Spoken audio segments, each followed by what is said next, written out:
This pastor snapped in his sermon. Most of the time, our churches want to preach to you a cute version of Jesus. But I'm going to preach today that dangerous version of Jesus. I'm talking about that dangerous side of Jesus that got him killed. That side of Jesus. I'm talking about the side of Jesus where if you preach this accurately, they would stone you or kill you. I'm talking about the type of Jesus that if we were to allow him to grace our pulpits, many pastors would never invite him back because his message would contradict the pastor's agenda. Because if Jesus could preach in our churches on today, I'm talking about that dangerous Jesus, that version of Jesus that will flip over tables in our lobbies. That's more about a church brand than the Great Commission. That dangerous Jesus that will flip over these royal chairs that be in pulpits, that have pastors acting as though they're celebrities and mini stars instead of ministers.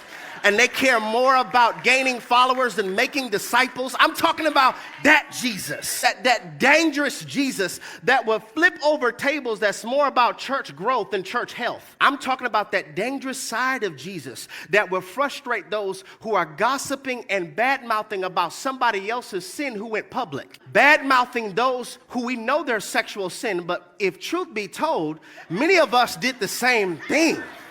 The only difference is yours wasn't on the Shade Room. The only difference is yours wasn't recorded and uploaded to OnlyFans. The only difference, y'all don't want to talk to me, will preach against somebody's sex tape and you did the same thing, just it wasn't recorded.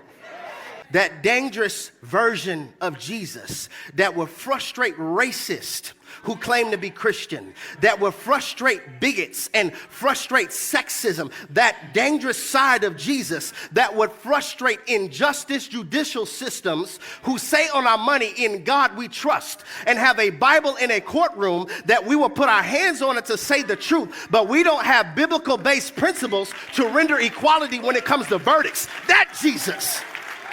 I'm talking about the side of Jesus that will frustrate the spirit of religion that wants us to look free instead of actually be free.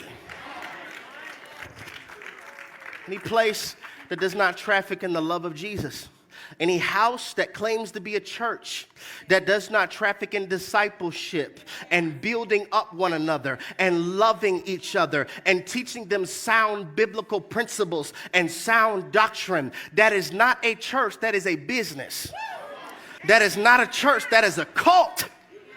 And our biblical ignorance is a funnel for the false prophet to make profit. Bars.